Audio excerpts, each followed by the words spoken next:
অনেক বছর আগেকার ঘটনা। আমার এক ডাক্তার বন্ধু সদ্য মেডিকেল কলেজ থেকে বেরিয়ে উত্তর বাংলার এক শহরে প্র্যাকটিস শুরু করেছে। তখনকার কথা।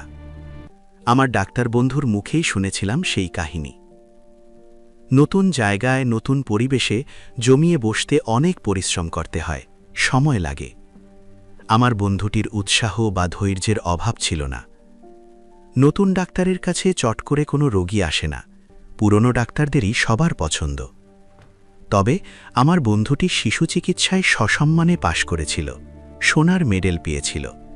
সে বুদ্ধি করে তার নেমপ্লেটের নামের পাশে MBBS DCH গোল্ড মেডেলিস্ট কথাটা জুড়ে দিয়েছিল। ফলে ২-৪ জন করে রোগী আসতে শুরু করেছিল। এভাবে কিছুদিন কাটবার পর এলো শীত, উত্তরবঙ্গের হাড় কাঁপানো শীত। সন্ধ্যের পর রাস্তা ফাঁকা, দরজা জানালা বন্ধ করে সবাই আশ্রয় নিয়েছে ঘরের ভেতর। নেহাত দায় না ঠেকলে কেউ আর পথে বেরোয় না। সেদিন রাত তখন প্রায় 10টা। মফস্বল শহরে ওটা কম রাত নয়। তার উপর ঠান্ডার জন্য শীতকালে সবাই তাড়াতাড়ি কাজকর্ম সেরে শুয়ে পড়ে।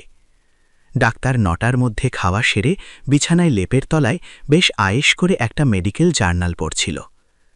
আমেরিকায় ফিলাডেলফিয়ায় একজন শল্যচিকিৎসক কেমন করে একটা দুরূহ অপারেশন করেছিলেন তার বিবরণ ছিল ওই জার্নালে। সেটা পড়তে পড়তে সে তন্ময় হয়ে গিয়েছিল। হঠাৎ বাইরের দরজায় ঘন ঘন কড়া নাড়ার শব্দে ডাক্তার চমকে উঠল। এই অসময়ে খেয়েল, নিশ্চয়ই জরুরি কেস। আগেই বলেছি, আমার ডাক্তার বন্ধু ছিল খুব করিতকর্মা। জীবনে প্রতিষ্ঠিত হবার জন্য আলস্যকে সে কখনো প্রশ্রয় দিত না। তাড়াতাড়ি গায়ে একটা গরম চাদর জড়িয়ে সে সদর দরজা খুলল। তারপরই ভীষণ চমকে দুপা পিছিয়ে এলো।